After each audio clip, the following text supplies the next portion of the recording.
Hoje nós amanhecemos com uma notícia, de certo ponto, até surpreendente, né?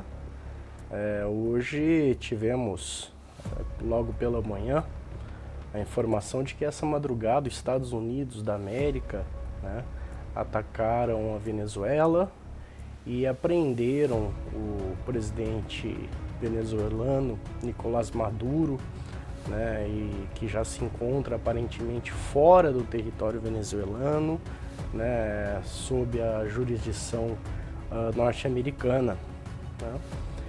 E aparentemente o ataque foi feito de madrugada por volta da 1h30 da manhã, né, no horário local, através de grupos de elite, né, das Forças Armadas norte-americanas, e foram precedidas por um bombardeio estratégico. E o que isso pode significar, né? Bom, nós já, embora, né, eu tenha falado que fomos surpreendidos, esse ato, embora, né, tido com surpresa pelo momento, não pode ser dito como algo totalmente surpreendente, já que os Estados Unidos da América já vinham, né, demonstrando essa intenção, né, contra o governo Nicolás Maduro. Já há alguns meses, né, já vinham sendo realizados exercícios, né, no mar ali do Caribe, exercícios militares, abatimento de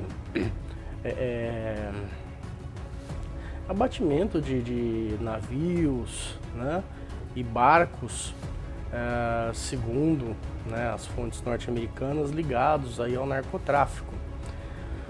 O presidente Trump, ele desde o início das operações tem falado em intenso combate ao que ele diz, né, ele classifica como narcoterrorismo, né, e inclusive atribuindo aí ao presidente venezuelano a participação em um grupo, né, narcoterrorista.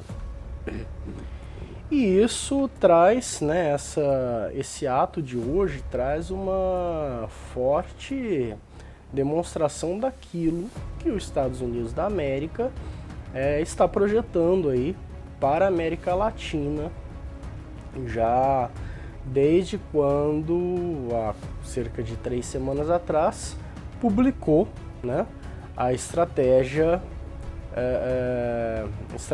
norte-americana de segurança, né, na qual deixava-se muito claro que os Estados Unidos pretendia ter uma maior participação, uma maior intervenção na América Latina, né? Lembrando que o documento ele cita expressamente, né, uma postura à la doutrina Monroe, né, lá de 1823, né, que se tinha a ideia de América para os americanos, até com a ironia, né, América para os americanos do norte, né, e fazendo um paralelo com o que eles chamaram de corolário Trump, né. E quando a gente fala em Donald Trump, né, a gente pode lembrar, inclusive, da famosa teoria do louco, né, que era aplicada também no governo Richard Nixon, na época do secretário de Estado Henry Kissinger, que consistia basicamente em uma postura quase imprevisível, né? Enquanto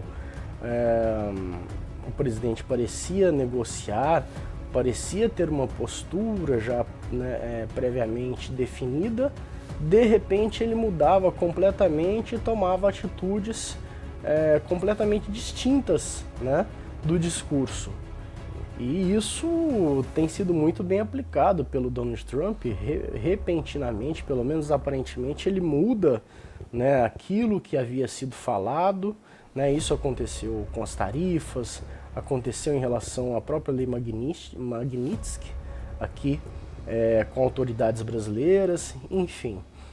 Então, isso demonstra, né, que pode haver certa insegurança ou instabilidade, né, na América Latina, uma tentativa de se voltar um grau muito forte de influência norte-americana sobre os países da América Latina, inclusive levando em consideração que esse ano temos eleições gerais na Colômbia, temos eleições gerais no Brasil, né?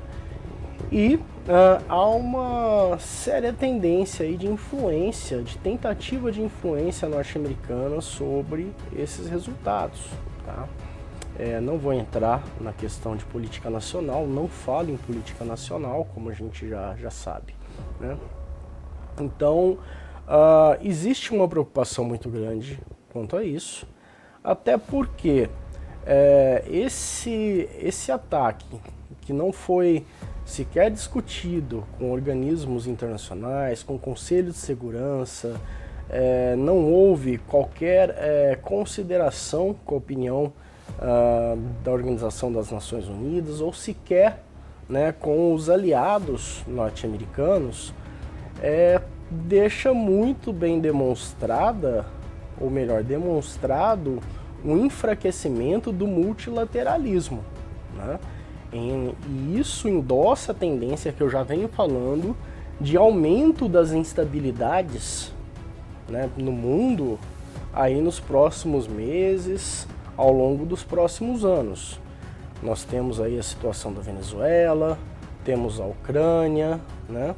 Temos Taiwan, que o movimento já está se formando, a China engrossando um pouco o cerco em relação a Taiwan. Estados Unidos vai tomar uma postura, não vai deixar inerte, né? Até porque isso vai contra o próprio engajamento, né, da estratégia de segurança norte-americana, que a gente já falou, né, agora há pouco. Então a tendência é que as organizações das Nações Unidas e outros órgãos multilaterais percam ainda mais a força. Aliás, já estão apagados esses órgãos, já estão perdendo bastante a força. Isso traz um risco efetivo, né, do ponto de vista econômico e de segurança internacional. Do ponto de vista da Venezuela, a gente vê, né, a tendência aí a maiores instabilidades internas, né, num primeiro momento. Pela legislação venezuelana, a vice-presidente ela deveria convocar novas eleições no prazo de 30 dias, o que eu acredito que não vai acontecer, tá? Até porque o regime chavista, né, que é o regime do presidente Nicolás Maduro, tomou a precaução, né, ao longo desses anos de se nomear mais de 3.000 generais, tá? Ou seja, é como aquela metáfora da hidra, né, que você corta uma cabeça, outras surgem também, né? Então vai ser necessário, para se derrubar completamente esse regime, uma intervenção mais efetiva e mais a longo prazo, né, sobre a Venezuela, sobre o Estado venezuelano. E isso pode trazer diversas consequências, até porque não houve uma discussão sobre essa questão interventiva, não se fala em um planejamento nesse sentido, né? Houve a atuação pontual, a prisão do presidente, né? E até agora não se sabe. Os países que têm fronteiras com a Venezuela já estão demonstrando preocupação com as consequências demográficas disso, né? A própria Venezuela já está fechando as fronteiras com a Colômbia, com o Brasil, mas sabemos que a tendência é que haja uma fuga em massa de venezuelanos, né?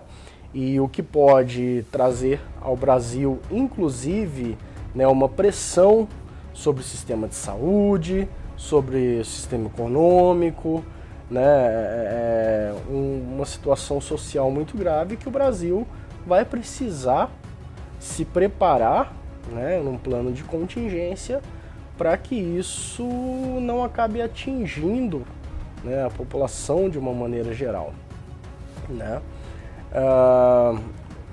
O presidente se manifestou já condenando os ataques norte-americanos, né?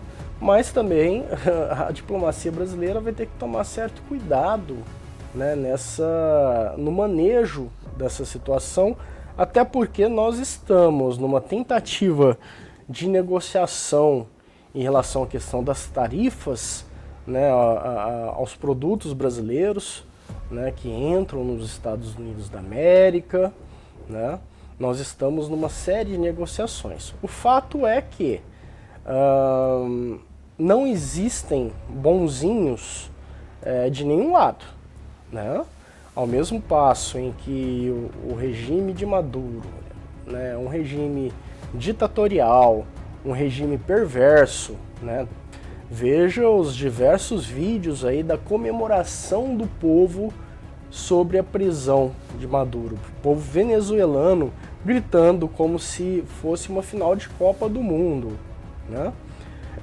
E ao mesmo tempo, o interesse norte-americano está diretamente ligado às questões aí do petróleo, né? Recentemente, há poucos meses atrás, se descobriu uma reserva gigantesca de petróleo em Essequibo, que a Venezuela demanda como parte do seu território, né? Estava já em plena discussão ao longo de 2025 esse território. Então, sem contar a necessidade proeminente de terras raras e minerais estratégicos que, assim como o Brasil, Venezuela também detém. E isso é mais um motivo de preocupação, né, porque a Estratégia Nacional de Segurança norte-americana, ela é clara em demonstrar os interesses na exploração, né, das questões naturais, das reservas de minérios na América Latina, né, e a Venezuela faz fronteira direta com o Brasil. Então temos que ficar de olho, o Brasil precisa regular e se manifestar, né, de maneira inteligente sobre a forma como vai se dar a exploração desses minerais, dessas terras raras. Que vai haver a exploração, isso não há dúvidas, mas é necessário que o Brasil se posicione. Vamos continuar explorando e vendendo commodities e depois comprando tecnologia com valor agregado 5 vezes maior? Ou nós vamos nos posicionar como players e desenvolver essas tecnologias? Mas enfim, voltando à questão da Venezuela. Vamos ver quais serão os próximos passos. A Rússia, né, o ministro, salvo engano, de defesa da Rússia, já se manifestou, tá, em favor do regime de Maduro, condenando veementemente, né, os ataques norte-americanos. Até agora não tive ainda acesso à manifestação chinesa a respeito. No entanto, é fato que isso, né, coloca mais uma fagulha, né, na fogueira que está se formando aí em relação a chamada nova Guerra Fria, né?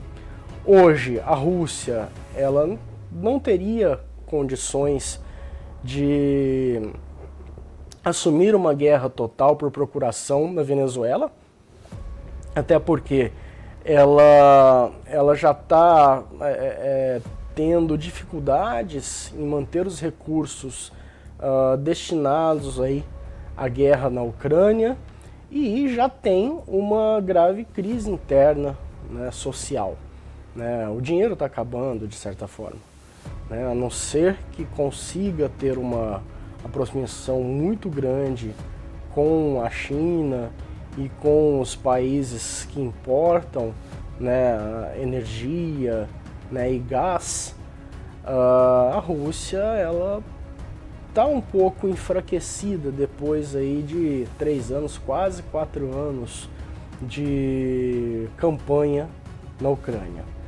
Mas ainda assim é fato que existe, né, a implantação recente de uma fábrica russa, né, daquela empresa de armamento relacionada com a Kalashnikov na Venezuela, e isso mostra o interesse, né, do governo russo e dos governos aí, né, lá do Oriente, né, em relação à questão da Venezuela. Até porque a Venezuela também é estratégica para os planos, né, de expansão econômica da China. Né? Por mais que a nova rota ela passe ali pela Nicarágua até desembocar no Brasil, a Venezuela ela é estratégica, sim, para a China, até por conta das reservas naturais que existem no país, como a gente já mencionou. Tá? Então, eu acredito que essa situação que ocorreu hoje não vai ser uma situação isolada. A Venezuela vai passar por sérias instabilidades nos próximos meses. A comunidade internacional vai precisar se posicionar, embora os Estados Unidos da América não vão se ater aí ao posicionamento da comunidade internacional, como fez no Iraque, como fez em várias outras ocasiões. O multilateralismo cada vez mais fragilizado, as instabilidades para 2026 vão ser cada vez mais intensas no mundo, e resta ao Brasil jogo de cintura, estratégia e principalmente posicionamento. Tá na hora de deixar um pouco de lado a polarização, a ideologia, ideologia acéfala, independente de esquerda ou direita, e se pensar de maneira prática, de se pensar em termos não só de soberania, mas de interesse do nosso próprio país. Eu volto. Vamos ver as cenas dos próximos capítulos. Até a próxima. Tchau.